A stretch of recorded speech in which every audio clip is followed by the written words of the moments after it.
Check it out, everyone. John Velasco here for PhoneArena. You're watching our in-depth video review of the HTC Trophy for Verizon Wireless. It's available right now, $150 on contract, and it's finally Windows Phone 7 with Verizon Wireless. It's pretty much the same as its European model, but the only difference is the fact that this is both a CDMA and GSM device. Employing a mostly neutral design, doesn't quite have that polished industrial look compared to some of the other devices from HTC. It's fairly normal size and has that soft touch coating all around, which makes it look clean at all times. And overall, it's a decent looking handset, but nothing that we haven't seen before.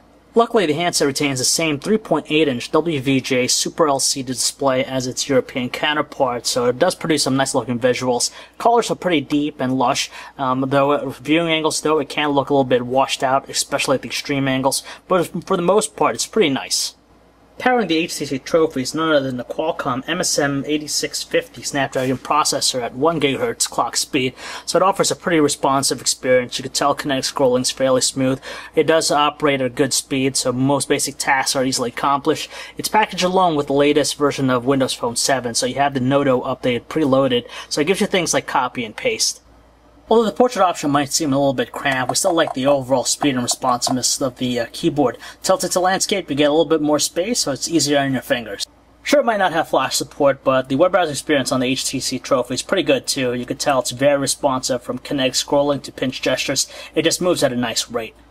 The Music and Videos hub is there for all your music and also video watching needs. The handset does a good job of playing high-definition videos, no slowdown or lag, and in terms of the audio quality with its speaker, it's pretty strong and has a good tone to it. In general, the handset's 5-megapixel autofocus camera captures some passable photos, though colors can look a little bit on the dull side. Indoors, low lighting, the LED flash does a decent job. Likewise, the HTC Trophy shoots some acceptable 720p videos. It captures it at 24 frames per second, decent amount of details, and the audio recording is pretty clear. On top of that, it has a continuous autofocus.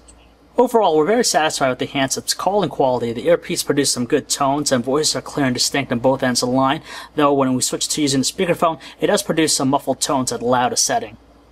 Additionally, the signal strength is pretty solid with the handset. We get a good amount of bars in high coverage areas, and we didn't drop any phone calls during our testing. We managed to get 5.5 hours of talk time in a single charge with the handset when the manufacturer has a rate for 4.9 hours. As far as everyday usage, we managed to get by a solid 8-hour work shift with no problem. Of course, Verizon Wireless is finally in the game with a Windows Phone 7 device, and it is indeed late at this point, but nonetheless, the Trophy is here available for customers. It's not anything new, just because it's very much similar to the European version, aside from the fact that it is a world phone. So for $150, some people will find some value with that, or if you're just curious about the platform, this is your only sole option. So if you'd like to learn more about the HTC Trophy, or for all latest cell phone reviews, news specs, and information, you can check us out, PhoneArena.com.